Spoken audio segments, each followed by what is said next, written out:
We start the top of the third inning. 3-0 South Carolina. 2 runs for the Gamecocks in the first, 1 in the second. Julie Surratt has gone the distance already once today. Well, sort of the distance in a 5-inning run-ruled game. Went the distance last night, got the win. She's won 2 in a row. Had a tough luck over the weekend at Texas A&M. Credited for the loss in all 3 games at A&M, including 2 one-run defeats. There's a foul ball off the bat of Alex Arciola for strike 1.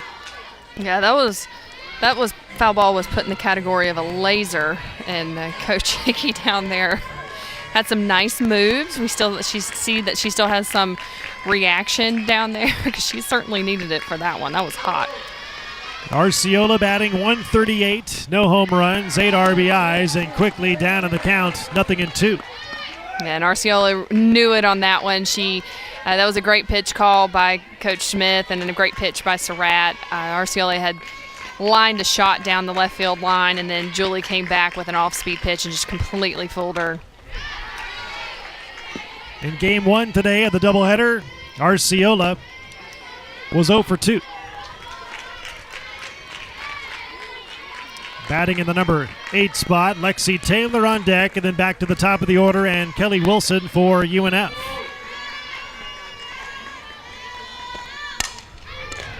And a liner cut by Taylor Williams, 1 down. You can see Surratt's just pitching efficiently right now. She's not, I'm sure she in her head is not worried about strikeouts, but she's letting her defense do the work for her. And at this point, with as many innings as she's thrown, that's exactly what she needs to do, is just keep doing what she's doing, keep moving the ball up and down, in and out, staying off the plate, and let her defense help her out. There's strike 1 to Taylor as she tried to bunt her way on. Batting in the 9 spot, batting 176 on the year, 2 home runs, 5 RBIs. She was 0 for 1 in a pinch hitting role earlier today. 1 ball, 1 strike. You can see that screwball getting away from Julie a little bit, and part of that is, her legs were not pushing and driving as hard and as quickly as she needed to on that pitch. You really have to have a lot of leg drive on your screwball to get your hips out of the way, and some of that may have been fatigue. And a bloop single to left field for Lexi Taylor with 1 out here in the 3rd inning off the arm of Julie Surratt. You can see here again, trying to come in with the screwball, and that pitch seems to be flattening out for her right now. Every once in a while she'll throw one with some tight spin on it, and part of that again is just the leg drive. I mean, she's thrown a lot of innings. We've already beat that dead horse, but it's just about hips and getting so she can get a good snap. So that pitch may be something she doesn't go to quite as often. So Kelly Wilson is the batter as we go back to the top of the order. She is 0 for 1 with a fly out to left field back in the 1st inning. And getting the win today in game 1 of the doubleheader, Julie Surratt went 5 innings in the run-ruled affair, allowed no runs, 3 hits, 2 walks, 2 strikeouts, and threw just 67 pitches. Yeah, and that's excellent. I mean, you couldn't ask for a better pitch count going into that first game, and just saved her from having to do extra. And part of that was a good job by her. She wasn't falling behind too many hitters, and she was just pitching effectively, and she was in a rhythm.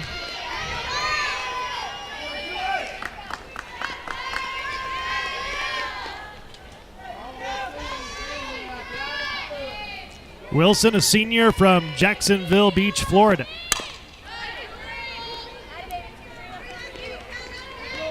Starting shortstop this year. Her coach, Marcy Hickey, says she provides the team with great leadership in the leadoff spot, great speed, makes things happen. An excellent base runner once she gets on base. Has good power, batting in the leadoff spot. And ropes one into left center, and that drops in for a hit. Rounding second, going to third is Taylor, being waved home. Here's the throw to the plate, and she is out at the plate. Great relay throw from Taylor Williams at third to gun down the runner. Yeah, and I'm really surprised here because Elaney did not hit her cut, and she made the ball. I mean, it was so high there was not going to be a chance to cut. So very fortunate that that play was still able to be made. So a double for Wilson. Goes to third on the throw. She's safe. There are 2 outs in the inning.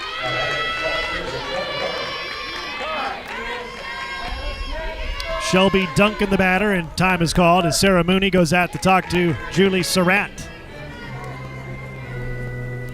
That was perfect defensive execution by Page to Williams to Mooney to get Lexi Taylor at home plate.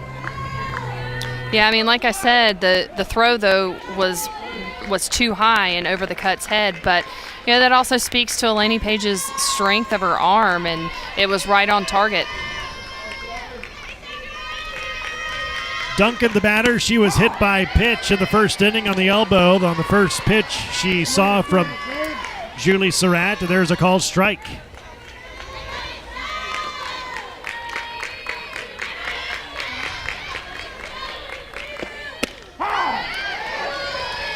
Strike 2.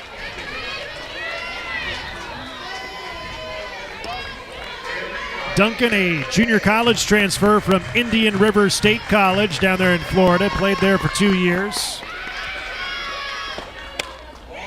She batted .438 with 4 home runs, 19 doubles, 7 triples, and a slugging percentage of .578. Yeah, that was a nice pitch by Surratt. She's ahead in the count, and it looks like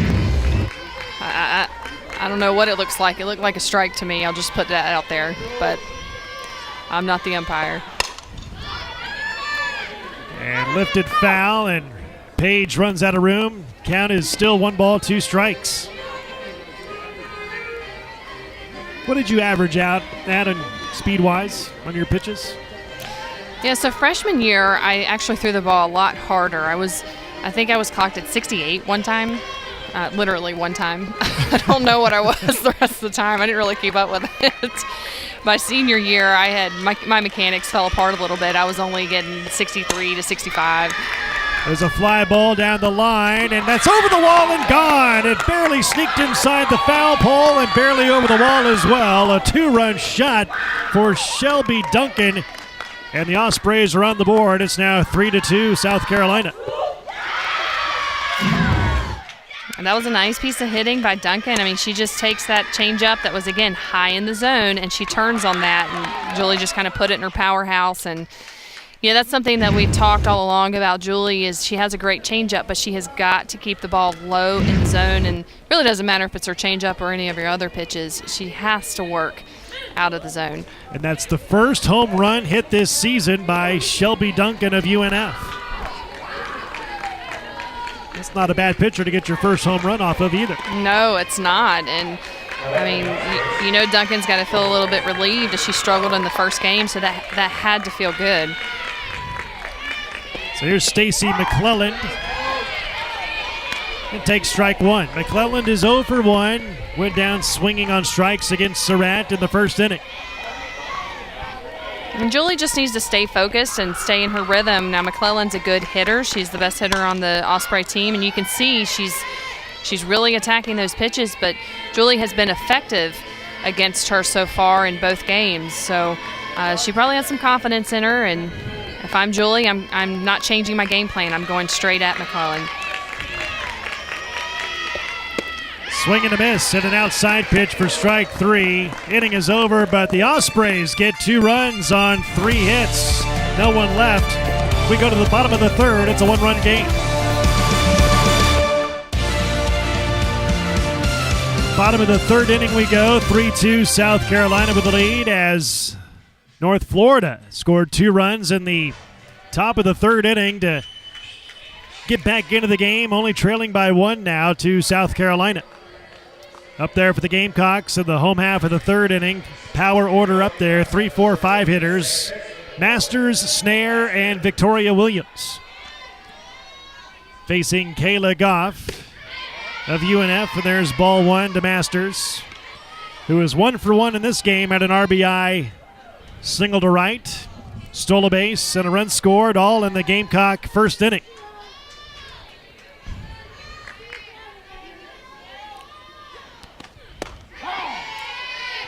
One ball, one strike.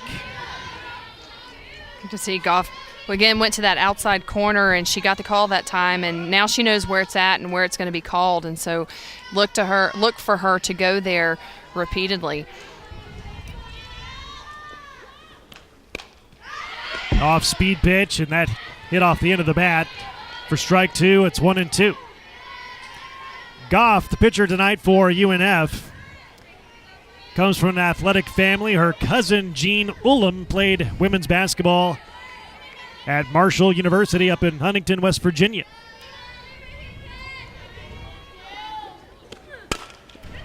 Hit to second. Easy play for Mandigo, and there's one away.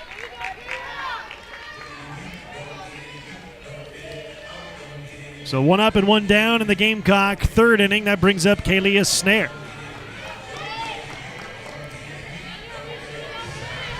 Snare had a sac fly RBI in the first inning.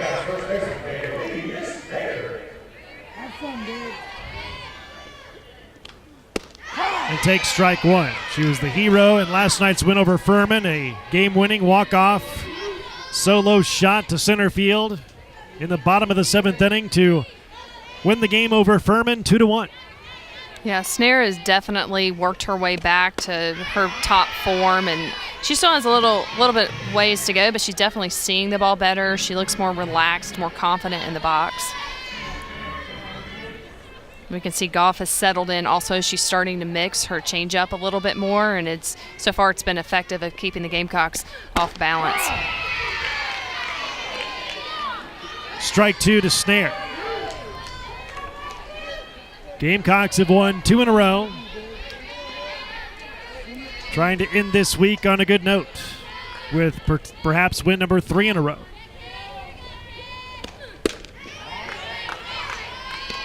Two and two.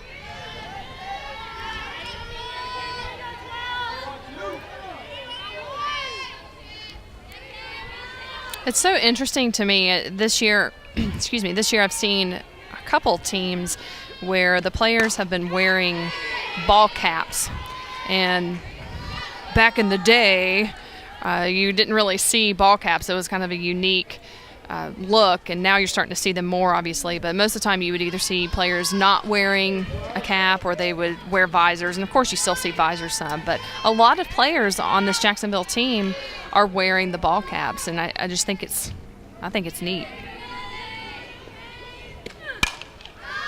Hit to right, near the line. Ashley Niesman makes the grab, and there are 2 away. You know, I couldn't put my finger on it. I knew something was different about the uniforms for UNF. I couldn't put my finger on it, and you finally made me realize what was different. Yeah. Thank you very much. Yeah, hey, no problem. That's what I'm here for. But, yeah, it is. It's just a different look, and it's just unusual to see as many players as I see on their roster wearing the caps. 2 gone here in the third for South Carolina. Here's Victoria Williams, and fouls it off for strike one. Williams 0 for 1, caught looking on strikes to end the first inning.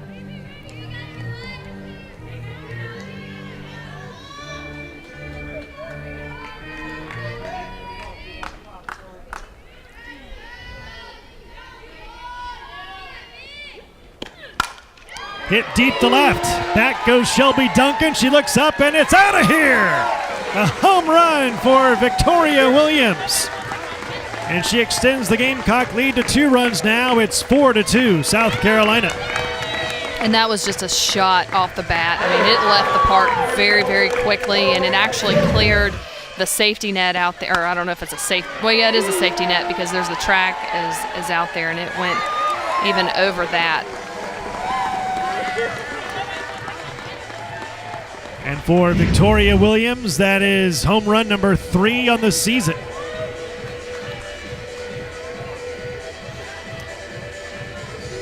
So one Williams went deep, and the other Williams coming up to the plate, and Taylor Williams, she is 1 for 1 in this game, a double to a center and a run scored in the second inning.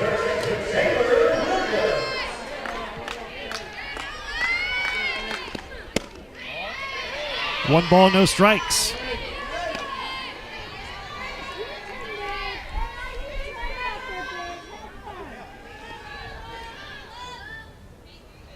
South Carolina 23 and 12 on the year. UNF is 21 and 14 as the count is even on Williams at 1 and 1.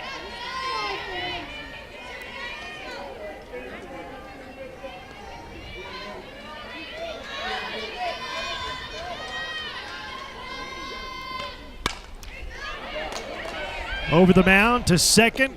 Fairly close play, and Mandigo throws the runner out to end the inning. Gamecocks do get one more run on one more hit. They lead it 4-2.